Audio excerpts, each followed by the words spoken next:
morning, Tribe Sober. So, welcome and say hello if you're here. It will be good to see you. And it's Saturday morning, and today I am going to talk to you about beliefs, in particular, self limiting beliefs, how to uncover them, what to do about them. I'm going to share some exercises with you. So if you want to, go grab a piece of paper, grab your journal, and or just pop in some of your comments or questions in the comments box. I'll be so excited to hear from you, and I know it's a long weekend and possibly many of you are away. I hope that you're having a really beautiful Easter weekend and that you are uh, doing some really fun things, eating chocolate, maybe not too much, depending on your goals. But I really am grateful to be with you here this morning. So if you're here, say hello and let me know if you can hear me and if I'm live. It's always so difficult to see. Hi, Jess. Good morning. Good to see you here this morning. And so whenever I see somebody here, it's always gives me such a delight. And hi, lovely Janet. Good to see you both here this morning. So I'm going to go right in it and I'm going to start talking about beliefs. And what are beliefs? Beliefs are not facts. We often believe that they are facts, that they are truths. They are thoughts that we think are true and that are actually our reality. But it's our beliefs that create our reality, not the other way around. So Abraham Hicks had this beautiful saying that a thought that you keep on thinking becomes a belief. And beliefs can either empower us or they can limit us. So it's really important to uncover what those beliefs are. For example, I remember how I used to love singing when I was a little one, and I went to school, and at the first choir practice, the choir teacher told me that I could not sing and that I should never sing and that I should only mouth the words. And I took that on as a truth that I can't sing. And it became such a self-limiting belief throughout my life that it's really only much, much later when I learned how to question my beliefs that I questioned that one and I started to discover my voice again. But I remember how that used to make me feel. I can't sing. It was a thought that made me feel shame, and I wouldn't dare to sing, not even at my children's birthday parties. I would never sing happy birthday. It limited me in so many ways. So that's why it's really important to think about our beliefs, to question them. Are they truths?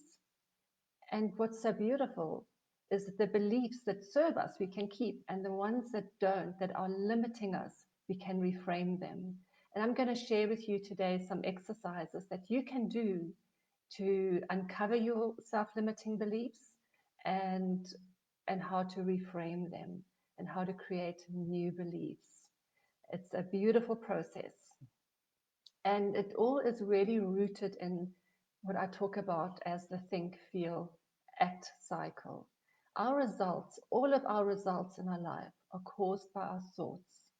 So let's uncover some of them. And today we're going to uncover the ones that you have around alcohol. So if I say to you,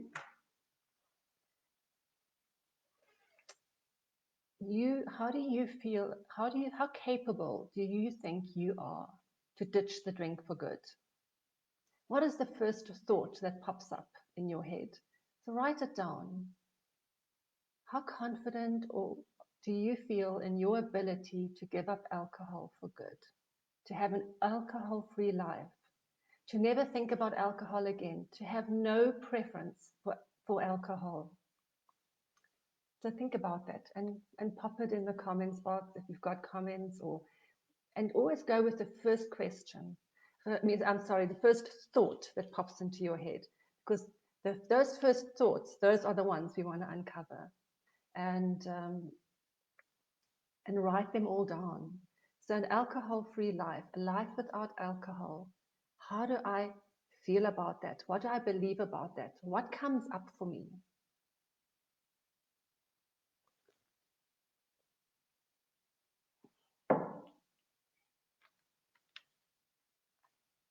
So a lot of responses that I get to that question, and even responses that I had was, well, I don't know if I can do it. I'm not sure. I tried it in the past. And I've tried so many times to quit. And then I would stop for a while, and then I would go right back to drinking again. And if I look back at my journey, I had given up once for a whole year, and then I started drinking again. And before long, I was back in the same cycle. So that was one of my limiting beliefs, is that I just didn't have evidence that I could do it. So I had doubt. Now I want you to think about, if you have doubt, how does that feel? The thought of, I'm not sure I can do it. I tried it in the past. It didn't work. How does that feel? How does doubt feel in your body?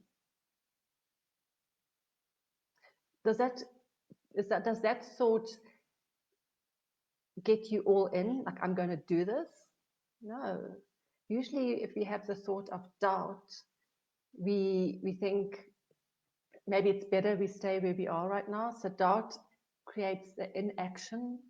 Doubt makes us maybe try, but we're not all in. We might just give it a few tries, and then we're like, oh, see, it doesn't work. I still crave the drinking. I didn't stop. And we create the result that we are used to. So the emotion of doubt keeps us trapped in our current circumstances. But if it's not giving you the result that you want, and you really are at a point where you are wanting to ditch the drink for good, how can you reframe that? How can you work with your thoughts, create your results? So when you write down all your limiting beliefs, it's almost like we're doing an autopsy on them, and we are looking at the ones that are keeping us stuck, that are giving us the emotions of doubt, no confidence, fear. I mean, another common response I get is, I really don't know if I can do it. This is really hard. That was one of mine. But this is, I think I can do it, but you know what? It's going to be so hard. And again, that limiting belief we need to work with. What is hard? What does hard really mean? If it's just a belief. And I always say, choose your hard. And one way that we can reframe the belief of it's really hard is that we can write the story of, I keep drinking and this is what my life looks like. Just and you write that story.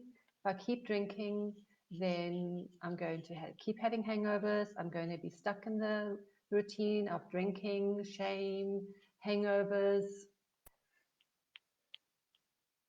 Or I can write the other story, and that's hard. I mean, it's hard to wake up in the morning feeling hungover, feeling shame, feeling dreadful, and going to work and getting through the day, only to have a bit of relief in the evening when you have your wine again.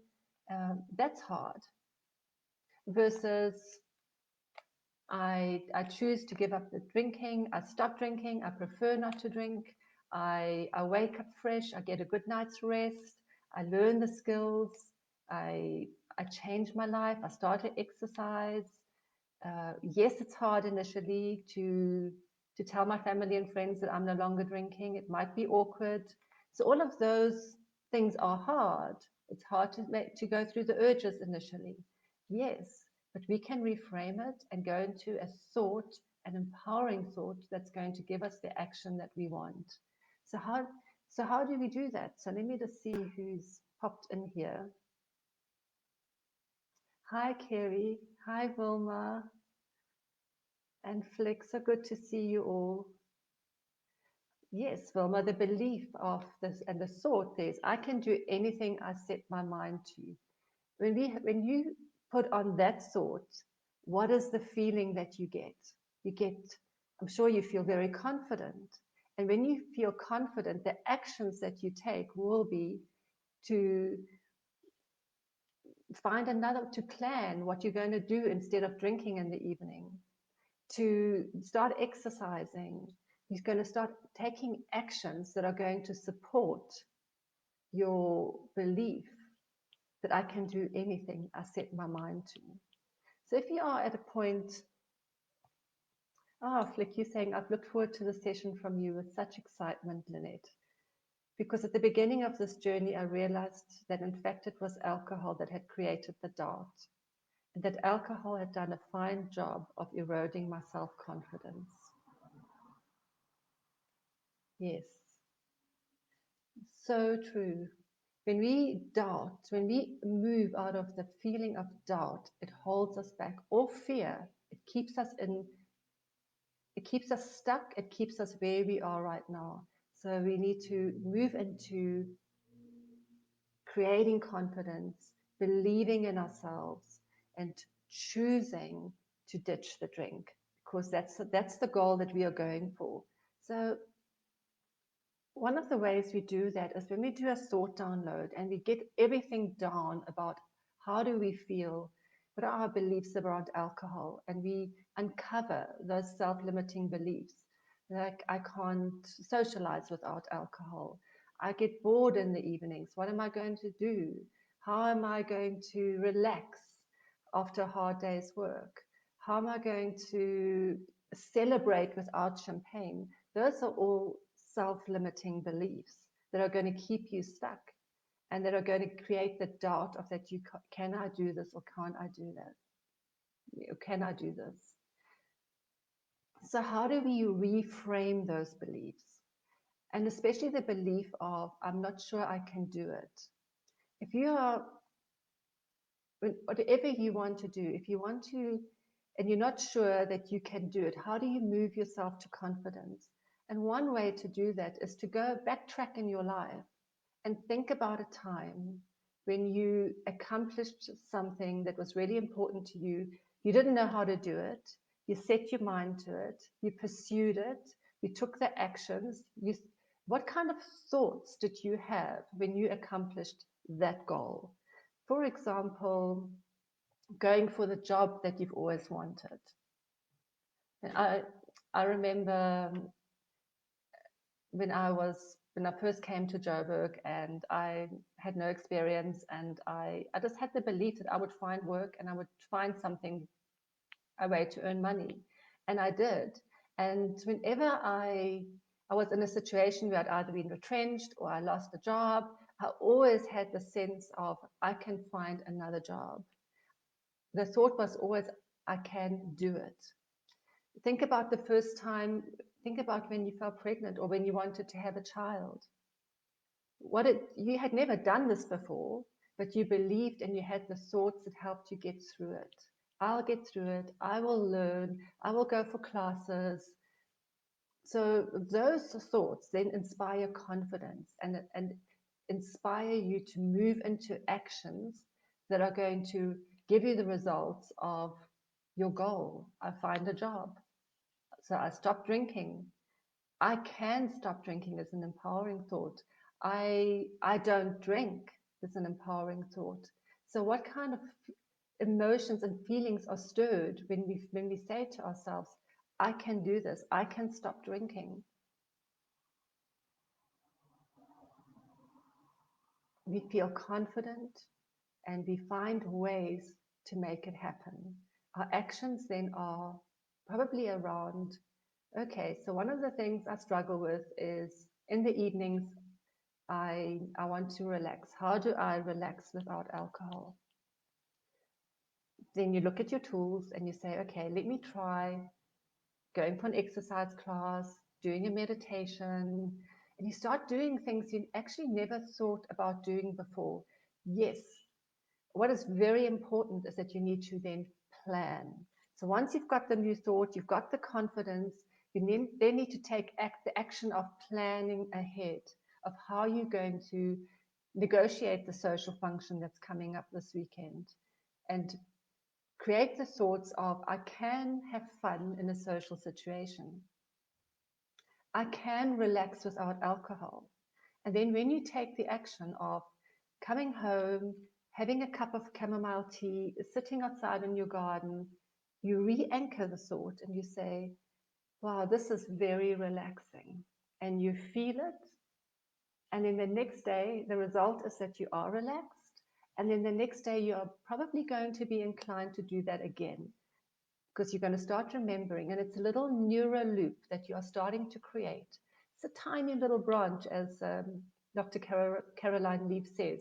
When we take on new thoughts and new beliefs, we need to keep thinking them, we need to keep the feeling, and we need to keep doing the actions that are going to prove our result. And one of the ways that she says we can do this is if we want to embody a new thought, like I can relax without alcohol, I can enjoy a cup of tea, then we can write it on post-its and stick it all around us. We can be constantly reminded, I can do this, I can relax without alcohol, I can have fun without alcohol. And then when we do, we get the results. Another way to do that is every time you have that thought, feel what it feels like. I can have fun without alcohol. How does that feel? If it doesn't feel motivating, if it doesn't feel good, then you need to relook at that thought, because at some point you are still believing that you're not going to have fun with alcohol. So you might have to say to yourself, I am learning how to have fun without alcohol. Or I am learning how to relax without alcohol, because my goal is to stop drinking and to live a life that I don't want to escape from. That is why I'm doing it. So, and have these thoughts and practice and try on these new thoughts at least 3, 4, 5 times a day. And then when you're taking the action that gives you the relaxation or that gives you the fun, then anchor it with the thought of, I am now having fun. I'm in a social situation and I am having fun. You anchor it. And I'm having a cup of tea and I am relaxing. I wake up and I'm refreshed. Those are the thoughts you want to you want to keep thinking, because remember, a thought that you keep thinking becomes a belief.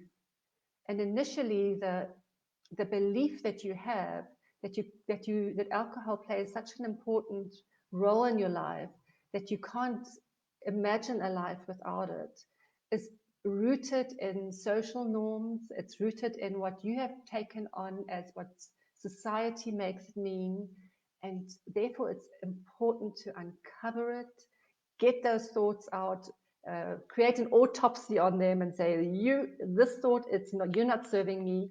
I'm going to reframe you. I'm going to get rid of you. I'm going to create a new neural pathway, a new neural loop, or a new branch in my brain tree that's going to override this thought.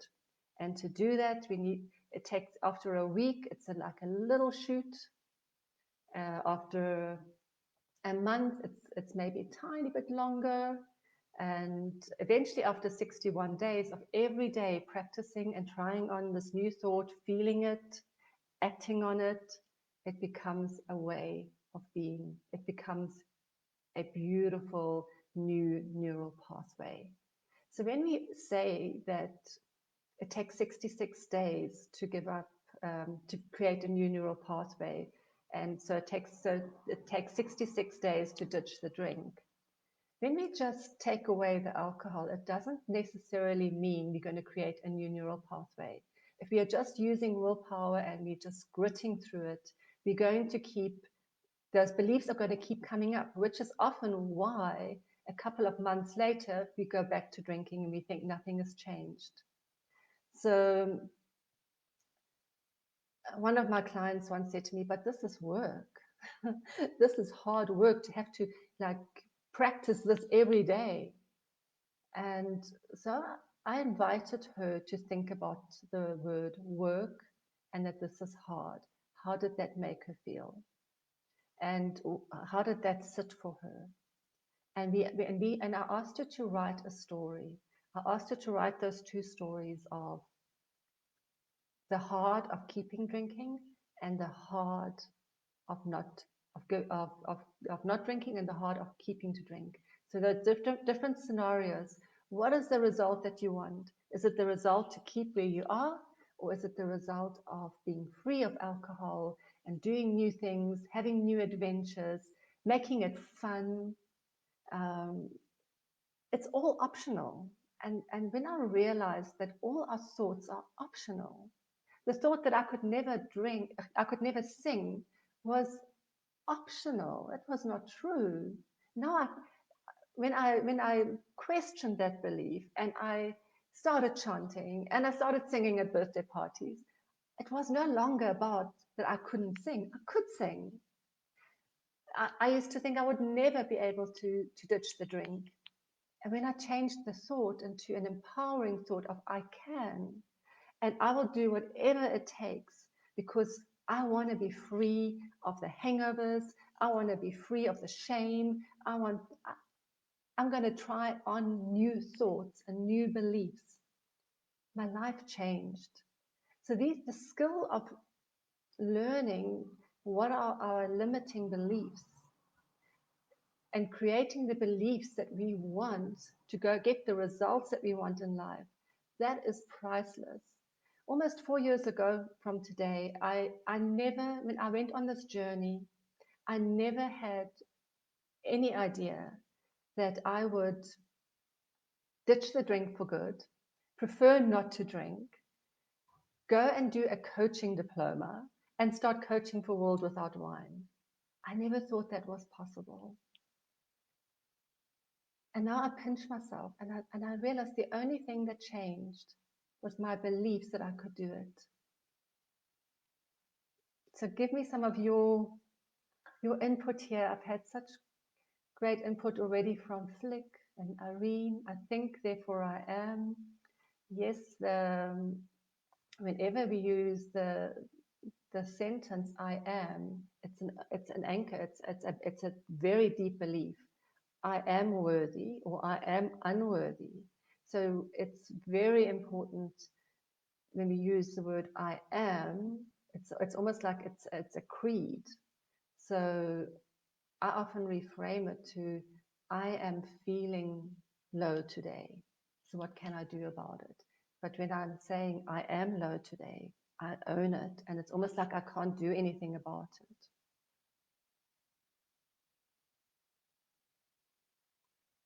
So it's so good to see you all here.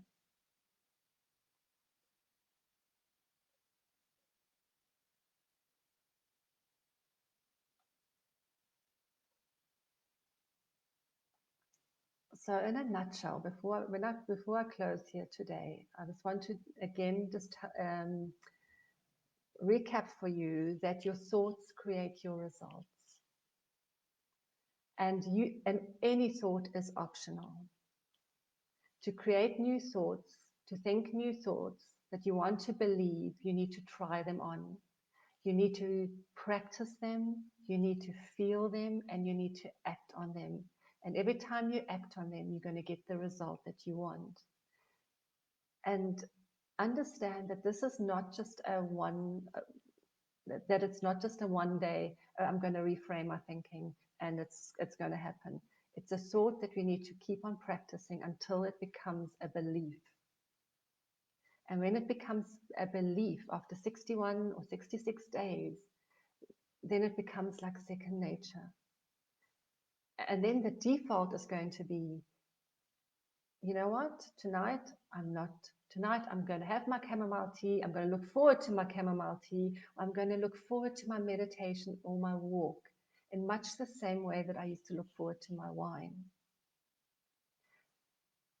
What I do want to caution you about is that when you are in the moment, it's very difficult to change your thoughts. So if you have the thought that you wake up and you're hungover and you're like, I'm not going to drink today. Whatever's going to happen, I'm not going to drink today. And then you just carry on and you don't plan ahead. So you don't plan about what you're going to do instead, what action you're going to take instead. When you are in the moment and it's 5 o'clock and you're thinking, oh, I shouldn't drink, it's too late. You're probably going to go into it and drink already. So a key is to uncover our self-limiting beliefs, create a success plan, create the new thoughts that we want to reframe them into, take the actions that are going to support the new thoughts, and then practice them again and again until they become a new neural pathway and a new neural loop. So always such a pleasure to be with you here this morning. And remember, you are your best friend. You know you the best. Listen to yourself. Talk to yourself in empowering thoughts and beliefs. You can do this. And I look forward to seeing you again next week. Bye.